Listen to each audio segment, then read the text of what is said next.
Before we begin, I would just like to say how much you guys have really made a positive difference for me over this last year. With COVID, everything was pretty tough. I practically had to leave my job as an English teacher in China because of the fact that I couldn't go back there from COVID. And I lost a beloved pet earlier on in the year as well. So I just want to say thank you, you guys. You've been really awesome. I also hope you enjoy this, my first full-length animated adventure. It's a bit of a change, I know, from the usual audio-only stuff, but I really hope you enjoy it. I know I really enjoyed making it myself. And perhaps maybe I might do, I don't know, go back to audio stories. Perhaps I may do another original story, this time filmed again. Though, maybe a feature-length one, maybe a standard 10-20 minutes one. Or perhaps I may even film some Railway series adaptations. Or I may just go ahead and do any combination of all of those. But I should also like to confirm that hopefully about springtime, when I have more time from uni assessments and all, I should be able to start work on the Vickerstown Railway Museum stories that I've been telling you guys about. And definitely something Tugs related along the way, I think. And I've also got a Doctor Who story in mind as well, for hopefully release about Anti-Bullying Week, because it's an anti-bullying themed story, starring none other than the 10th Doctor himself. Anyway, I really hope you enjoy this story, guys. It is not an all-action, all-explosive type like, I don't know, like Tobias and the Half Pariah or I Love Trains 323's new film.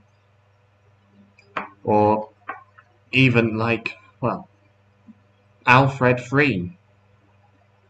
But I just think it's just really nice, especially for this time of year, to have, as a film, a break from all the all-action stuff that I told you about just now, and instead just settle down with a nice, heartwarming story.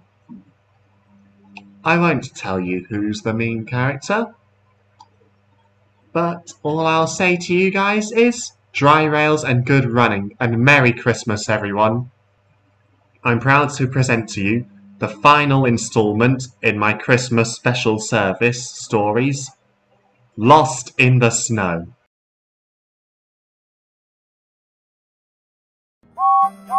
Christmas was fast approaching the island of Sodor.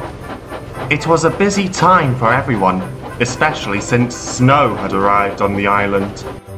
Buses chugged along the roads, taking care not to skid on the ice.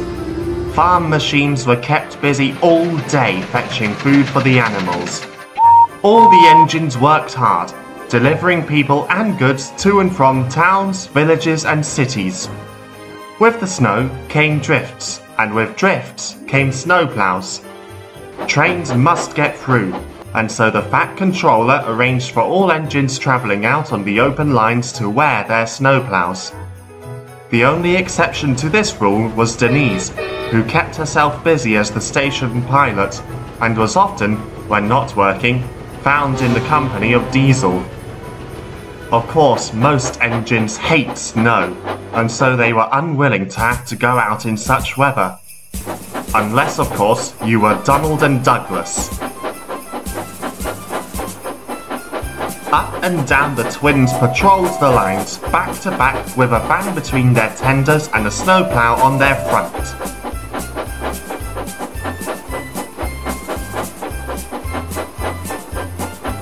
Great clouds of snow and steam billowed from them as they pounded the rails, not giving up in their task for a moment. Any snowdrift that stood in their way was destroyed almost instantly.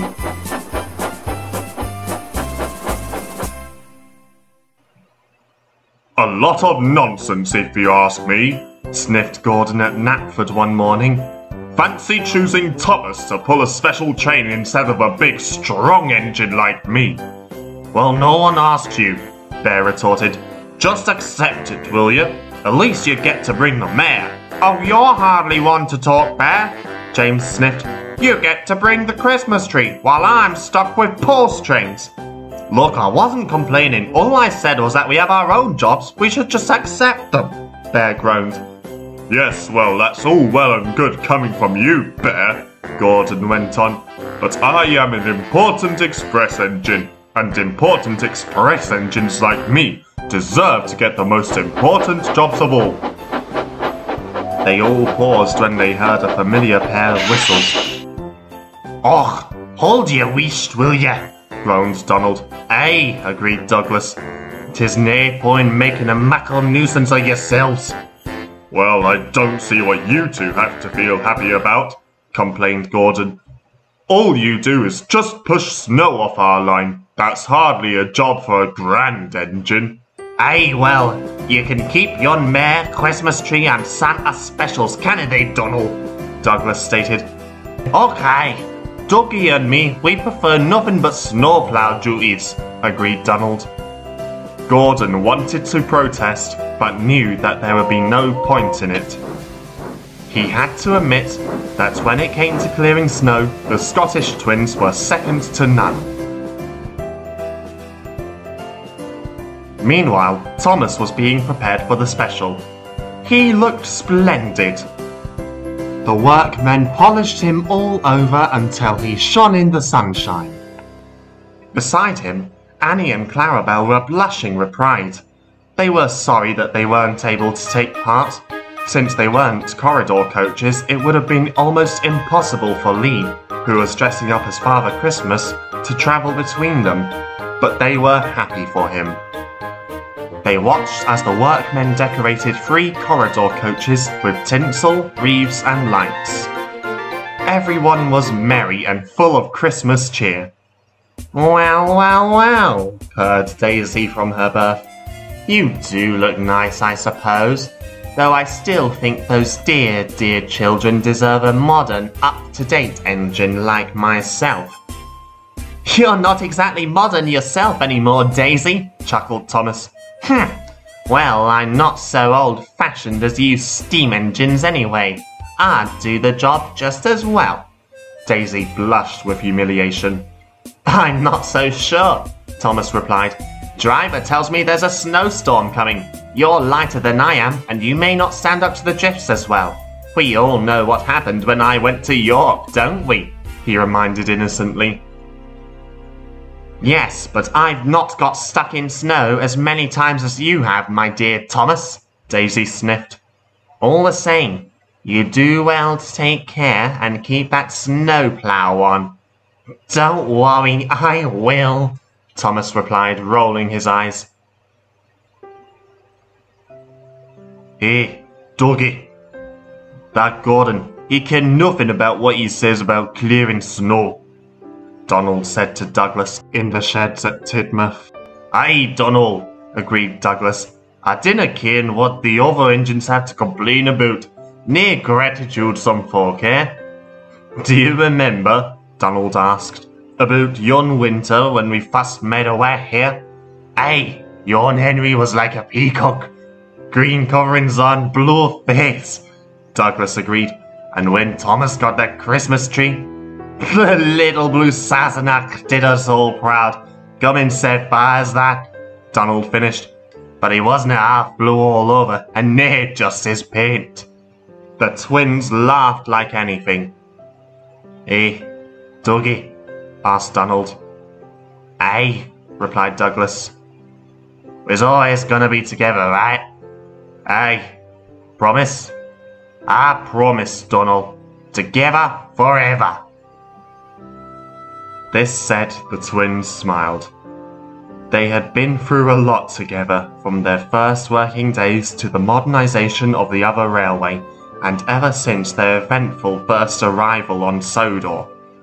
They were determined for nothing to get in the way of this.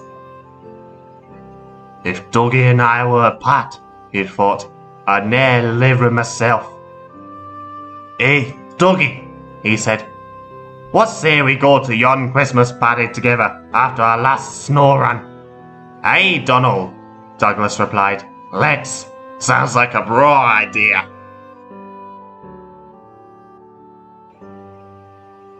While Thomas was being given one final polish, Percy took the passengers aboard Annie and Clarabel from Farquhar to Tidmouth, where they could join the train. Thomas's Santa Special was scheduled to run only on the main line, stopping at all stations from Tidmouth to Vickerstown and back again, as the Fat Controller did not want to cancel all services entirely until Christmas Day. There were still some last-minute goods and passenger trains to be delivered, so that everyone could spend time with their families and loved ones. When he was ready, Thomas was coupled up to the Santa Special coaches and his snowplow was fitted onto him. Well, here we go, Lee, he called out. I'm ready when you are, Thomas, Lee replied as he climbed aboard the coaches, fully dressed as Father Christmas. Come on, come on, come on, Thomas puffed to the coaches. We're coming along, we're coming along, we're coming along, they sang. Watch yourself, Thomas, warned Toby, ringing his bell as they passed by. Remember, you've only just had your valve fixed. You don't want to break it again. Don't worry, Toby, I will, replied Thomas. They made good time and arrived at Tidmouth safely. Everything was being prepared for the Christmas party later that evening. The Christmas tree was currently being decorated in baubles, lights, tinsel and holly. A workman was just placing the star on top of the tree. All around Thomas were nativity scenes and Santa models, as the Tidmouth choir began rehearsing their songs. Thomas sighed. It's a pity I shan't see much at the Christmas party this year, he said sadly to himself. Why's that? Asked the voice. Thomas jumped. He looked around wildly and was relieved to see Ray standing nearby, looking at him.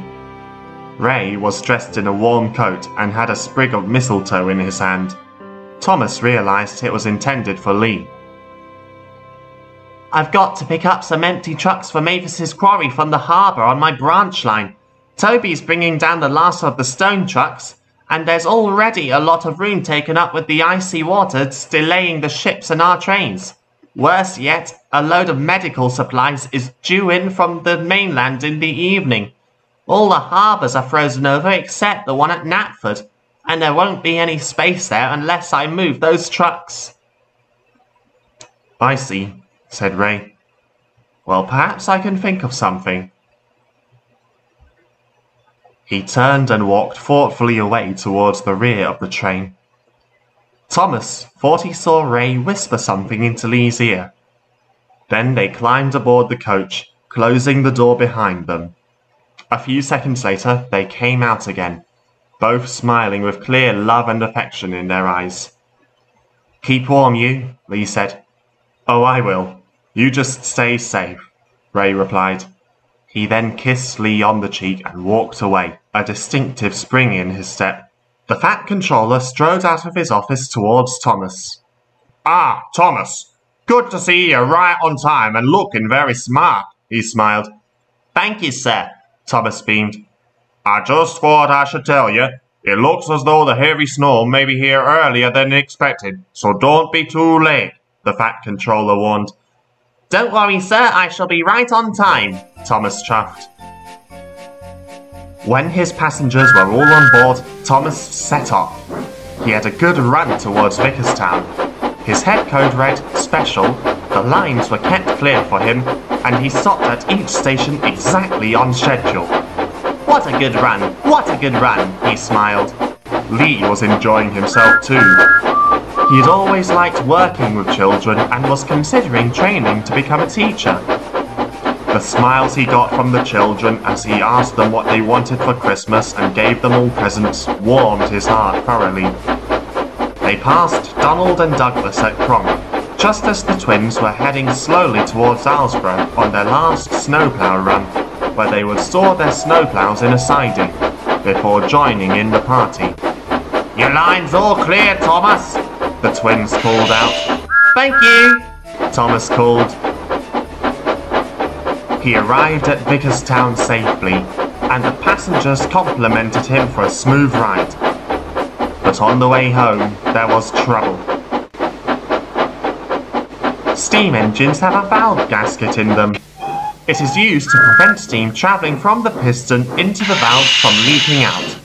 If the valve gasket breaks, the engine loses steam and is stranded.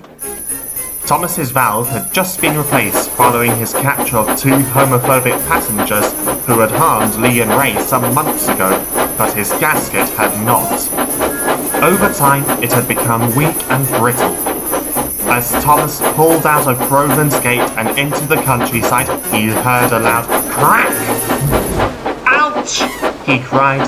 He felt steam escaping from his pistons and valves.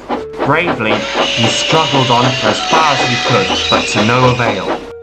He stopped just under a road bridge at Kelsthorpe Road. The driver looked him all over and immediately found the problem. "It's your valve gasket," he exclaimed. "It's got brittle in this cold weather and cracked. There's no moving anywhere now that we can't get any steam into your valves." "Right," said the fireman to the driver. "I'll go back to the last station and telephone for help. You just make sure the passengers stay warm." So he did, while Lee, guessing that something was wrong, decided to keep the passengers entertained by encouraging them to sing carols with him. Donald and Douglas were in their shed on the Little Western when Douglas's crew ran up. "Thomas has broken down," they said. "He was pulling the Santa Special full of wee bairns when his valve gasket cracked. Now he's stranded and cannot get home on his own." Donald and Douglas were shocked. "We maun rescue the poor wee lad," Donald cried. "Nae need for the two of ye," the fireman ordered. "Donald, the Fat Controller has asked you to take care of things here, in case no one cannot get home after yon party. Ducky, it's just gonna be you on this job. We didn't need tour engines on this job, as Diesel's collecting the passengers." Donald was sad. But I wanted us to go to the party together," he said miserably. Douglas could see his twin was upset. "Och, dinna fash yourself, Donald," he told him. "I'll rescue Thomas and meet you at the party afore you can say Loch Lomond." "Hey, well, just make sure you do," Donald called after him. Douglas whistled his farewell, and, his snowplow still attached to him, puffed quickly away on his important mission. He made his way through the snow-covered countryside. Everywhere looked beautiful. All around him, children were playing in the snow, building snowmen and throwing snowballs at each other. But, much as he wanted to, he couldn't go fast. He was upset about this. He wanted so much to spend Christmas with Donald, but he knew all too well what happens to engines who go at high speeds in snowy weather. The light was falling fast. He knew that the party would have started by now. Donald puffed into Tidmouth long after all the other engines. He looked all about him. The station was beautifully decorated. Carol singers stood around the Christmas tree, singing loudly for all to hear. The food on the refreshment stand could be smelt all over the station. The Fat Controller stood by the station entrance with Lady Hat, Bridget and her husband, as well as both their children and their grandchildren, welcoming everyone to the party. On one siding was Edward, along with Bill, Ben and Boko. Edward was telling them about a Christmas from his past. "You should have seen us," he chuckled. "Ned and I were so covered in snow after tackling that snowdrift that when we brought those turkeys to the docks, everyone said we looked like Father Christmas." "Covered in snow after tackling a snowdrift," giggled Bill. I wonder if," chuckled Ben. Don't even think about it, Boko laughed. At least not for another couple of days. On one platform stood Bear, Gordon, Henry and James, with Pip and Emma on the other platform. Trust Thomas to be late, complained Gordon. I hope he hasn't run into another snowdrift again, sniffed Henry. Well, you never know, grinned James. Maybe he left his coaches behind and ran into the back of another train. Or he may have stopped because his tanks had frozen over, Pip and Emma retorted. Or he had to literally drop his fire, Bear added. James and Henry both went red in the face, but eventually couldn't help joining in the laughter of the other two engines. Duck and Oliver sat at another platform with Isabel, Dulcie, Alice, Mirabelle and Toad. We haven't felt this full since the Diamond Jubilee, the coaches exclaimed. But it is still good to be at this party, passengers or no passengers, isn't it, Mr. Oliver? Toad asked. Indeed, Toad, agreed Oliver. Exactly, agreed Duck. Everything looks wonderful. By the line side stood Terence, Tammy, Bertie and Harold. I've never seen this time of year before, Tammy exclaimed. It's wonderful. Well, make the most of it, Tammy, Terence said. Snow melts all too easily. Just as well, complained Bertie. Icy roads are no good for us older vehicles.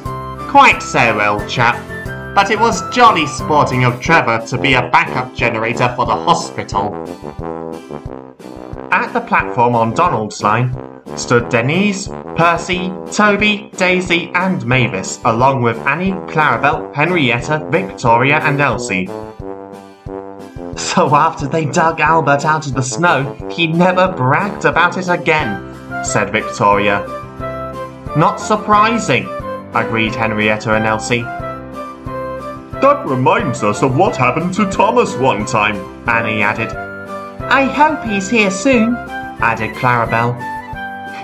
Do you remember, chuckled Mavis, the time Daisy got stuck in the snow too?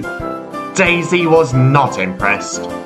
I seem to recall someone getting stuck on a level crossing one winter. I wonder who it could be, she said, staring hard at Mavis. Now, girls, Toby reprimanded. There's no need for that. Christmas is a time for family and friendship, not quarrelling. But Percy and Denise were worried. I hope Diesel makes it here, said Denise. And I hope Thomas is all right, added Percy. Donald decided to try and cheer them up. Oh, dinner fash yourselves, he said. They'll be all right. Dougie will see to it. Denise and Percy felt much better. But Donald hid his worries deep in his boiler. But I hope he doesn't miss the party. It's near the same without my brother, he fretted to no one in particular. Douglas found Thomas just outside of Proven's gate. The driver had had to drop his fire, and the little engine was shivering all over. Oh, you poor engine, Douglas exclaimed. He coupled up to Thomas and heard a loud horn honking in the opposite direction. Lee, the children and their families were relieved to see Diesel stop behind them on his way to the party. The Fat Controller sent me to take over the Santa Special, he said. Soon, Douglas had shunted Thomas onto the other line, while Diesel ran around to the front of the coaches and was coupled onto them. When everything was ready, Diesel started off. Douglas and Thomas made their way to Knapford Junction. By now, Thomas was so cold that he was shivering all over. Thank you, Douglas, he chattered. Oh, 'tis nae problem, Douglas replied. 'Tain't in keeping with young Christmas for our one to be out in the snow. Douglas shunted Thomas into the shed at Knapford Junction. The little engine felt much warmer by now, and was glad when he learned that the station master had arranged for Percy to take him back to Farquhar later that night. but he was still worried. "There's some empty trucks to be taken up to the quarry," he said. "They need to make way for a shipment of medical goods from the mainland. One of the works diesels is bringing the vans for the ship down as we speak." "Eh, well, 'tis a shame," admitted Douglas.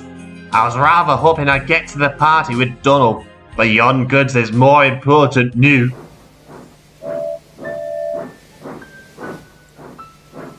He shunted across the yard to the harbour. When he arrived there, it was dark. The ship stood waiting impatiently at the quayside, and the horn of the works diesel could be heard in the distance. Douglas sighed. He knew all too well what doing this job could mean. For many years, he and Donald had attended the Christmas party together. However much they quarrelled with each other, neither could bear spending Christmas without the other. To do this job would be depressing, to say the least. It would mean missing the party. It would mean breaking his promise to Donald. It would mean breaking his twin's heart. Douglas looked at the ship. He watched as the dock workers unloaded the goods carefully onto the quay. And yet, he thought, these were medical supplies. Some may well be able to go by lorry to the nearby towns and cities, but if he didn't move those trucks, who knew when they would be able to be transported to other places far away? For all he knew, there could be people needing those medical supplies. People with families of their own. And not just adults, but also the elderly and children too. Would he be right to deny them their first or last Christmas, all for the sake of his own?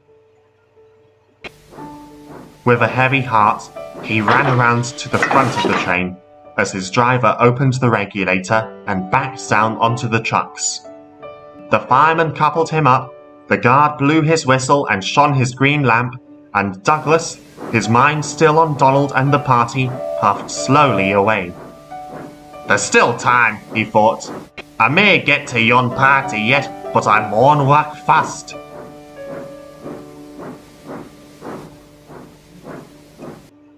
The hours passed. Diesel had long since arrived with the Santa special. Lee was reunited with Ray, and together the two of them joined the other guests in the celebrations. Donald too joined in the festivities. He sang carols and joked and laughed with the other engines. But deep down inside him, he was worried.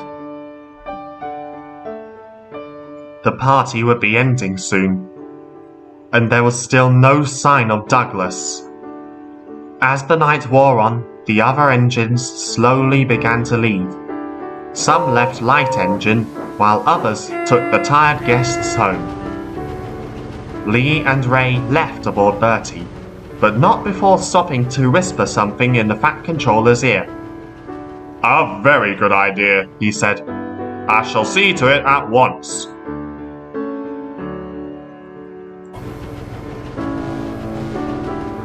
The last guest left the station. The last chime of a whistle could be heard in the distance. Donald was now alone on a siding, waiting for Douglas. Alone, save for his driver and fireman, who were dozing in the cab while he raised steam to move off to the sheds. Where is he? He asked himself. Come on, Dougie, you've missed the party now. Who's missed the party? Came a groaning, creaking voice. Donald, startled, looked around. Huh? Who's there? He called out. I'm here, said the voice. Donald now saw where the voice was coming from. There, on the siding beside him, stood a small, boxy-looking brake van, nestled in and amongst some trucks. Who are you? Donald asked. He had a nasty feeling this brake van was very familiar. Oh, I have no name, the brake van replied. Us humble creatures dare not foul ourselves by giving us something above our station in life, unlike that reprobate toad. It looked over at the station. A Christmas party, it sneered. Stupid nonsense. Now listen here, said Donald crossly. What makes you think you can say such things to us? Simple, really, replied the brake van calmly. Too much pomp and circumstance for a start. Just people like Fat Hat strutting around, showing off how wealthy they are by paying for a big party and letting anyone come to it just for the sake of their image. Hey, no, listen, Donald protested. The Fat Controller would ne'er do that. He only does this party because everyone's been working so hard they're rushed right after their wheels. And then there's the food, drink, presents and decorations, went on the brake van, not listening to him. Tacky, useless rubbish. That money could have gone to something more useful like repairing me. Why do you think I'm in this train? I'm bound for the outer use line and then the cutter's torch. They could repair me and get rid of you. I'm cheaper than you are, and easier to maintain. But do they overhaul me like they do you engines? No. With me, they just cut me down and throw me into the fire, and waste all that money on you, just so they can open your smoke box store and waste more time and money by cleaning you out. Now look, Donald argued, it's near always the case. You're on the Railway Museum at Vickerstown, but the worst of it all is the families, the brake van persisted. They come in here and act all happy and jolly. Mum and Dad look like they love each other very much because they want little Sally and Jimmy to have a happy Christmas. Yet all the while, Mum's looking into getting a divorce, while Dad's thinking about the young attractive woman he's had in bed with him the last few months. Or it could be they're making out like they're having a happy Christmas because they don't want their dear little kitty winkies to know that Grandpa Joe is dying and that Grandma Josephine was cut to bits. Just like one of my brothers, as it turns out. Donald's eyes widened. Now he realized why the brake van seemed so familiar. I'd say it's justice, really, the brake van said.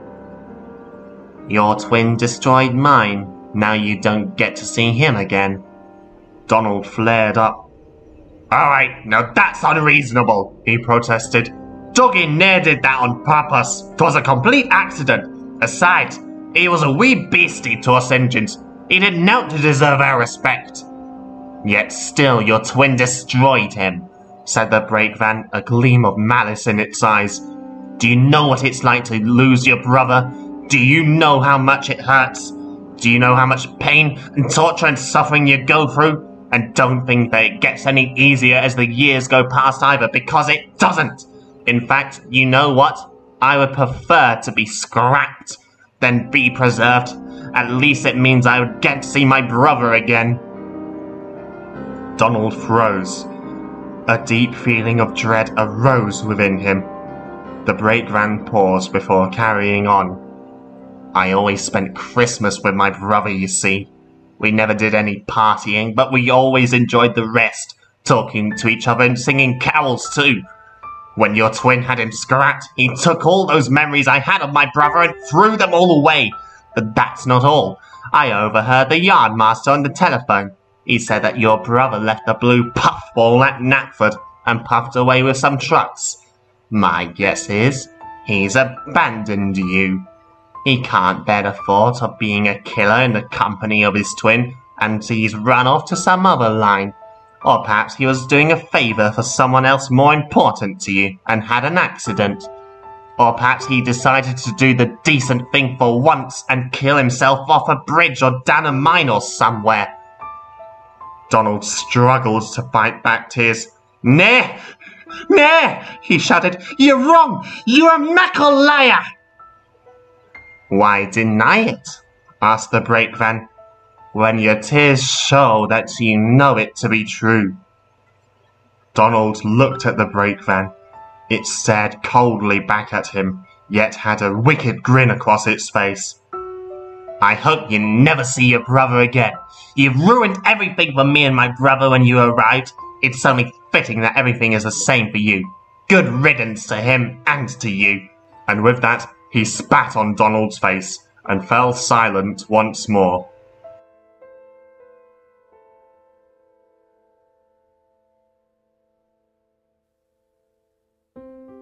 Donald said nothing. He just stood there, his soul utterly crushed. Eventually, his crew woke up and, seeing that he had enough steam, moved him back to the sheds.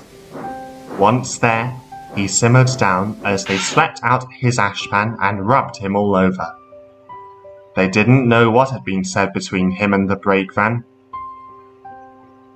Instead, they closed the shed door. When he felt sure they were gone, Donald quietly broke down in tears in the darkness. He felt he could no longer deny what the brake van had told him. Perhaps Douglas had truly abandoned him. Christmas morning dawned. The engines drowsed comfortably in the sheds, as the wind howled and snow fell all around them. The weather forecast for that day had previously announced that a blizzard was about to hit the island. Now it had arrived, and snow piled high everywhere. But the engines didn't seem to notice this. They wished each other a Merry Christmas and began talking happily about the events of the year at once. But not Donald. The brake van's words still preyed on his mind. It wasn't like Douglas to betray him like this. But maybe he did abandon him. After all, they had argued plenty of times, and Douglas had been gone for far longer than he had expected. He looked around him. Everyone else didn't seem to have noticed how sad he was. They were all too busy talking to each other. Except, perhaps, for Gordon. "What's the matter, Donald?" he asked. Donald told him everything. For the first time, a change seemed to have come over Gordon.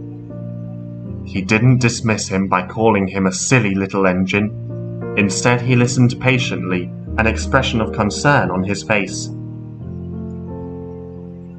"I see," he said once Donald had finished. "Let me tell you, that first Christmas I spent here on Sodor was very difficult for me. Up until then, I had usually spent it with Flying Scotsman and some of my brothers. So, when I first came to Sodor, I struggled to get used to the idea that I wouldn't be spending it with them. But I spent it with the other engines here instead, and actually had a marvellous time. If Douglas never returned, you'd still be able to spend it with us. Won't you please do so? It's very upsetting to see you so sad on today of all days." Thanks, Gordon, gulped Donald. But I get the feeling that your brake van is right. Perhaps Dougie has abandoned me. "Ridiculous," puffed Gordon. "You should never listen to what the trucks say. I've seen you two together. Yes, you've fought against each other countless times, but you're always thick as thieves together. If he's not here, then there's probably a very good reason for it." "But what if yon truck's right?" Donald said. "What if Dougie has abandoned me? What if he's dead? What if..." But he got no further. He felt a sudden blast of cold wind and snow as the shed door opened. As it closed again, he could see his crew running quickly towards him. "Sure wheel, Donald," the fireman said as they lit his fire and greased his joints. "'Tis an emergency." "What?" exclaimed Donald. "You'll ne'er guess this," said the driver. "Dougie took a late night empty goods on Thomas's branch line, but yon snow's caused plenty of drifts. We mourn assume he's stuck somewhere, and maybe in trouble." Donald spluttered. "Dougie? In trouble?" He looked all around him. Everyone was now looking at him, expressions of worry and hope on their faces. "Well, dinna just stand there, man," he said to the driver. Shake a leg and get me out of this shed! As the steam pressure rose and the turntable was set to his line, Donald said nothing.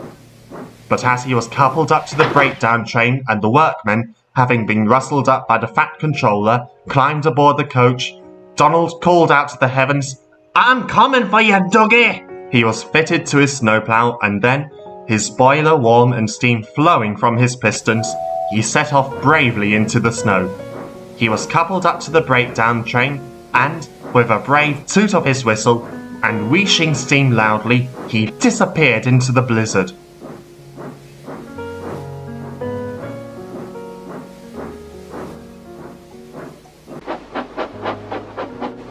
It was a long, hard day.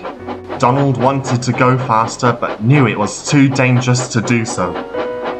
Stations appeared almost out of nowhere. Signals appeared nearly invisible except for their lights, and everywhere seemed to have been covered in a white blanket. The lines were completely buried in the snow. Drifts rose higher and higher as Donald forged on. He struggled through them. Without another engine to help him, it became harder to move them. Sometimes he broke through them. Sometimes he got stuck and the workmen had to dig him free. And each time they did so as fast as they could. And each time Donald would start again, determined not to let his twin down. But it was already getting dark. The workmen were growing tired. Donald could barely see his nose now, never mind his buffers. He felt his driver cut off steam. "What are you doing?" he shrieked. "It's getting dark," the driver answered. "We'll go back and try again tomorrow." But Doug is still out there and still waiting to be found. "We'll find him tomorrow," came the blunt reply. Douglas paused for a moment. "Nay, I'm not leaving my twin. We've come too far for that newt. If you had a brother, what would you do if he was in trouble like Dougie, eh? Answer me that!" The driver, furious at this response, opened his mouth to scold Donald, but was cut off when they heard an explosion as Donald's cab seemed to vibrate. "Detonators!" cried Donald as he came to a halt. "Donald!" came a voice. Everyone stopped what they were doing. "Donald, is that you?" The voice came again. This time Donald saw the direction it had come in. 3 figures could be seen walking towards them on the line side, dressed in railwaymen's clothes. He knew which engine they belonged to. "Dougie! It's Dougie!" cheered Donald. He surged forwards. A little too fast by all accounts, since he felt his snowplows hit something hard. "Ouch!" he cried. "What is that?" The back of my train," the voice replied crossly. Grumbling at the addition to their current task, the workmen set about clearing the snow away. Terence the tractor chugged up, having been told about what had happened by Donald's crew. Gently, he helped clear some of the snow away with his plough, while the men quickly re-railed the brake van and the rear truck. It wasn't long before most of the train was cleared of the drifts. Donald, his snowplow removed, coupled up to the brake van and pulled hard. Slowly but surely, the snowdrifts gave way to reveal... "Dougie!" he cheered. Sure enough, Douglas sat at the front of the train, cold, frozen and shivering, but otherwise none the worse for his misadventure. His crew lit his fire, and soon he felt warm again, as steam billowed from his funnel. "I was just shunting Thomas into the shed, when he told me he had a very important train of trucks for the quarry. They needed to go because a ship of yon medical goods was due for the mainland. I was just puffing along when yon snow fell right on top of me like a landslide, you ken. Say you didn't abandon me," Donald said, tears forming in his eyes. "Abandon you?" Douglas was horrified. "Why would I do such a thing as that?" Sobbing with relief, Donald told him about the brake van. "Och, yon brake van's a muckle nuisance like his brother. Douglas exclaimed. Listen, Donald. I'd rather be cut to pieces and made into paperclips than abandon you. I'll second that, Donald agreed.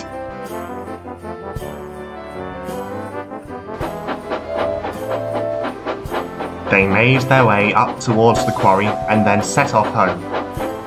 But the blizzard was still going strong, and the workmen were uncertain if they could make it home. Hey, Donald, said Douglas. You thinking what I'm thinking? Aye, Dougie, agreed Donald. Let's get at them just Glasgow style. Luckily, there was a loop line at Farquhar, so Douglas ran around it and took his place at the back of the train, coupling up to Donald's brake van while the latter remained in front. Then, with Douglas leading, the cavalcade forced their way through the snow. Steadily, they made their way. Snowdrifts piled up high all around them, but now, with the combined effort of 2 engines, they forced their way through. The drifts exploded in a burst of white powder, as the twins put all their strength and speed into getting everyone home as quickly as they could. It was dark by the time they arrived back at the sheds. Christmas Day had gone, and Boxing Day had arrived.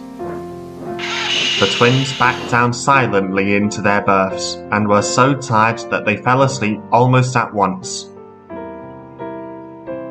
It had been a trying 2 days for all, and no one expected tomorrow to be any different. So the twins were very surprised to see a large crowd gathered around them as they woke up. They looked to the turntable and saw Thomas standing on it as the other engines watched on, with looks of pride in their eyes. 3 cheers for Donald and Douglas, the heroes of the snowstorm! He cheered. The crowd burst into wild clapping and whoops of joy. The Fat Controller made his way towards them. He held his hand up for silence. Ladies, gentlemen, and engines, he said. As many of you know, Donald and Douglas have worked on my railway since I was a boy. They've been invaluable to its smooth running for many years. But during these last 2 days, these 2 engines have shown exceptionally selfless behaviour by giving up their Christmas to make it possible for others. Douglas for abandoning the party in favour of helping Thomas and making the delivery of some important medical goods possible, and Donald for braving bad weather to rescue his twin. Indeed, while I must admit that going out in periods of extremely bad weather is not something I'd advise they do ever again. Donald looked down at his buffers here. Yet I cannot deny the fact that they have proved themselves once and for all to be really useful engines. With this in mind, and since both they and Thomas missed the party on Christmas Eve, I'd like to begin this special late Christmas party by declaring it to be in their honour. Everyone cheered again, and the party began. The Fat Controller approached them. Very well done, the pair of you, he congratulated. I understand it must have been a very tiring ordeal for you both.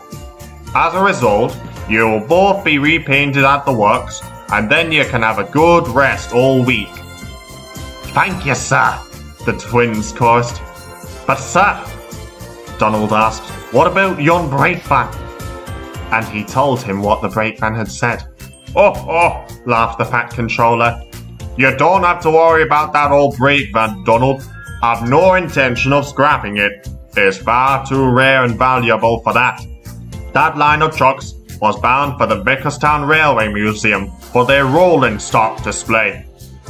It'll be taken to the museum along with the other trucks where it'll be overhauled and displayed.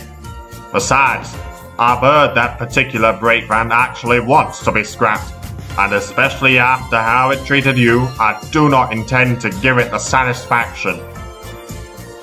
Donald felt relieved at this news.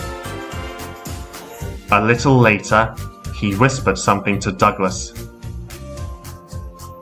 Hey, Dougie, he said, we'll always be together, right? Aye, Donald, agreed Douglas. Just as I said, together forever.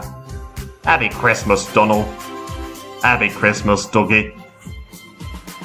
As the party went into full swing, everyone sang carols and spoke kindly to the twins. But they didn't care. They were together again.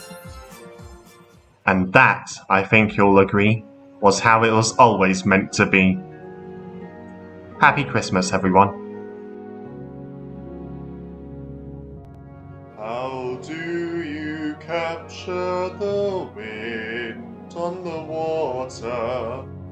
How do you count all the stars in the sky? How do you measure the love of a mother?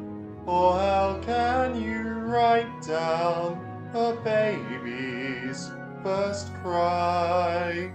Candlelight, angel light, firelight and star glow, shine on his cradle till breaking of dawn. Silent night, holy night, all is calm and all is bright. Angels are singing, the Christ child is born.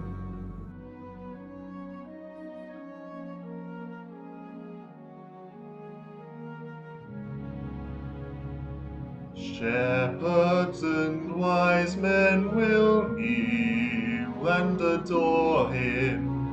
Seraphim round him their vigil will keep. Nations proclaim him their Lord and their Saviour, but Mary will hold him and sing him to sleep.